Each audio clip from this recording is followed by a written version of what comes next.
नमस्कार, प्रणाम, जय हिंद। कैसे हैं आप लोग। बिहार स्वास्थ्य विभाग में एक ड्रेसर की भर्ती चल रही है 3,326 पदों पे। कई महीने हो चुके हैं डॉक्यूमेंट वेरिफिकेशन को लेकर के, लेकिन अब तक जो है स्कूटनी को लेकर कोई अपडेट नहीं है। जब भी जो है अभ्यर्थी पहुंचते हैं बीटीएससी के द्वारा अनऑफिशियल तरीके से कहा जाता है कि अगले हफ्ते जारी कर देंगे, तो इस दिन जारी कर देंगे, उस दिन जारी कर देंगे। अभ्यर्थी परेशान हो चुके हैं और कई अभ्यर्थी हैं जो घर बैठे ही चाहते हैं कि हमको सब कुछ मिल जाए। तो पूरी जानकारी आपको इस वीडियो में बताने वाले हैं कि जो ड्रेसर के अभ्यर्थी हैं अब इनकी आगे की क्या प्लानिंग है, उन सारी बातों को हम लोग समझेंगे। क्योंकि अब समय आ चुका है, आपने देखा होगा कि जो फार्मासिस्ट के अभ्यर्थी थे किस तरीके से जो है उन्होंने एकजुटता दिखाई थी और अंततः उनका जो है अंतिम मेधा सूची भी जारी हुआ। और उसके बाद मैं आपको बता दूं उनकी पोस्टिंग भी हो गई है, यानी फार्मासिस्ट के अभ्यर्थी ज्वाइन करने लगे। मैक्सिमम लोग तो ज्वाइन भी कर लिए, जहाँ पे जो सीएचसी पे, हॉस्पिटल पे, मेडिकल कॉलेज में जहाँ पे उनकी पोस्टिंग थी, उनकी सैलरी भी शुरू हो चुकी। लेकिन ड्रेसर के आप देखेंगे अब तक स्कूटनी ही नहीं हुआ। स्कूटनी के बाद से जो है इसमें सब कुछ फाइनल रिजल्ट जारी करेगा बीटीएससी मेधा सूची, फिर इस मेधा सूची को जो है स्वास्थ्य विभाग को भेजा जाएगा, फिर स्वास्थ्य विभाग पोस्टिंग करेगा। तो इसमें ये सारा प्रोसेस अभी बाकी है। तो मैं आप सभी ड्रेसर के अभ्यर्थी जो हैं, जो इसमें मतलब जो लोग लीड कर रहे हैं, बहुत सारे लोग हैं जो लीड कर रहे हैं, तो अब जो इनकी आगे की प्लानिंग मैं आप सभी को बताता हूं कि ये लोग जो है क्या कर रहे हैं। क्योंकि इस तरीके से लेटर लेकर के ये कई बार ये लोग पहुंच चुके हैं। इनका कहना है कि जो है 5 तारीख को जो है ये 5 फरवरी को ये हमारा डॉक्यूमेंट वेरिफिकेशन हो चुका है और अब तक जो है कुछ नहीं निकल कर आया इसमें स्कूटनी को लेकर। तो चलिए मैं आप सभी को बताता हूँ कि जो है इसमें आगे क्या प्लान हो रहा है, उसको लेकर आप सभी के साथ मैं चर्चा कर। तो भी पूरे बिहार के ड्रेसर अभ्यर्थी हैं, इन अभ्यर्थियों का प्लान ये बना है जो मैं आप सभी के साथ शेयर कर रहा हूँ 8 जुलाई को।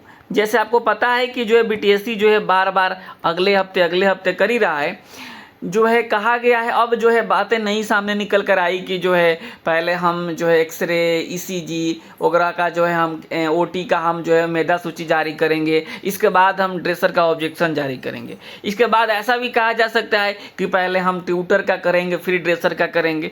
तो जो है इस तरीके से बातें आपको निकलती चली जाएगी। तो इसी को लेकर के जो ड्रेसर के अभ्यर्थी हैं वो 8 जुलाई को, इसी 8 जुलाई को जो है माननीय मंत्री जी हैं, जो स्वास्थ्य मंत्री हैं, जो है निशांत जी, इनके जनता दरबार मतलब बड़ी संख्या में पहुंचेंगे अभ्यर्थी। इस दिन जनता दरबार पहुंचेंगे 10:30 बजे। ये कहाँ पे है भाई जनता दरबार? तो आप कहीं से भी पता करिएगा, जदयू कार्यालय में जो है माननीय स्वास्थ्य मंत्री का जनता दरबार लगता है। जो बीटीएससी गए होंगे उनको पता होगा, बीटीएससी से 1 किलोमीटर है। अगर हम बात करें जो है एक तरीके से जो है पटना जंक्शन से, तो 2.5-3 किलोमीटर के आसपास पड़ेगा। अगर हम गांधी मैदान से 4-4.5 किलोमीटर के आसपास पड़ेगा। ये जो है आपको जनता दरबार जदयू कार्यालय।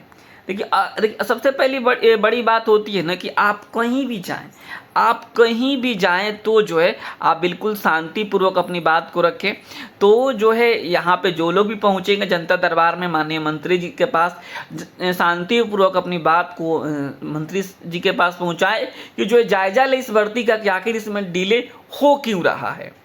क्योंकि जो है हर बार बीटीएससी पहुंचा जाता है और जो है बीटीएससी की तरफ से वही जवाब आता है कि इस हफ्ते नहीं उस हफ्ते, इस हफ्ते नहीं उस हफ्ते। तो अब माननीय मंत्री जी के पास भी कई बार वैसे अभ्यर्थी जो इंडिविजुअली कई बार जो है जा चुके हैं, लेकिन इस बार बड़ी संख्या में जो अभ्यर्थी पहुंच रहे हैं। तो जो भी ड्रेसर के अभ्यर्थी हैं वो जरूर पहुंचे और जो अपनी बात को माननीय मंत्री जी के पास पहुंचाए। आप इस तरीके से एक आवेदन लिख लीजिए, इस तरीके से जो आप एक आवेदन लिख लीजिए। ऐसा ज़रूरी नहीं है कि आप जो है टाइपिंग ही करवाएं, आप जो है बिल्कुल अपने हाथ से जो है अपने हैंड रिटन से आप जो है पेपर पे, सादे पेज पे इस तरीके से आप लिख सकते हैं इन सारी बातों को। और जो है कि हमारा जो है ये स्थिति है, अब तक जो है ड्रेसर का स्कूटी नहीं हुआ, सब कोई एक तरीके से एक आवेदन लिखेंगे। ऐसा नहीं कि जो वहाँ पे देखिए वहाँ पे जो लोग पहुँचेंगे वो तो जो इसको लीड कर रहे हैं वो तो लिखेंगे ही लिखेंगे, लेकिन मैं तो कहूँगा कि जितने भी अभ्यर्थी पहुँचे सब कोई अपने घर से ही एक जो है आवेदन लिख लीजिए। देखिए मैं तो पूरा यहाँ पे आप स्क्रीनशॉट इसका ले लीजिए, देख रहे हैं आप लोग। इस तरीके से जो है आप यहाँ पे हर कोई एक आवेदन लिखिए और हर आदमी जो है माननीय मंत्री जी को दीजिए और उनका ध्यान आकृष्ट करवाइए कि देखिए जो है ड्रेसर के अभ्यर्थी बड़ी परेशान है और इसके ऊपर आपको एक्शन लेना पड़ेगा। जनता दरबार इसलिए तो लगता है कि जनता की समस्याओं को सुना जाए। तो जो है फिलहाल अभी यही है, आगे जो भी बातें निकल कर आएगी आपको बताया जाएगा। तो जो है आपको अब अपनी लड़ाई खुद से लड़नी पड़ेगी, क्योंकि देखिए हर बार जो है आप केवल मैसेज करके पूछ लेते हैं, उससे काम नहीं चलने वाला है। अब जो है आपको आना पड़ेगा और जो है अपनी बात को सीधे माननीय मंत्री जी के पास रखना पड़ेगा। कई लोग हमको फ़ोन कर देते हैं कि अच्छा काहे नहीं हो रहा है, काहे नहीं हो रहा है। अरे भैया हम थोड़े करवाएंगे, आप जाइए ना माननीय मंत्री जी के पास, कहिए अपने जो आपके मन में जो गुस्सा भरा पड़ा है, हमारे पास मैसेज करके हमारे पास कॉल करने से थोड़े काम होने वाला है। तो माननीय मंत्री जी इसका आपको कर सकते हैं। तो शांतिपूर्वक जाएं और अपनी बात को रखें। और सब कोई, मेरा बात ध्यान से रखिएगा आप लोग, सब कोई एक आवेदन लिखिएगा, सब कोई आवेदन लिखिए। और 8 जुलाई को 8 जुलाई 10:30 बजे 8 जुलाई 10:30 बजे जनता दरबार जदयू कार्यालय पटना, ठीक है। तो आपको यहाँ पर पहुँचना है और पहुँच करके अपना एक आवेदन जो है सबमिट करना है। ये चीज़ें आप याद रख लीजिए, ध्यान रख लीजिए। इस वीडियो में इतना ही रखते हैं, आगे जो अपडेट आएगा मैं आप सभी के साथ शेयर करूँगा। फिलहाल इतना ही है कि जो है ड्रेसर के अभ्यर्थियों को अपनी लड़ाई अब खुद से लड़नी पड़ेगी। नमस्कार, धन्यवाद।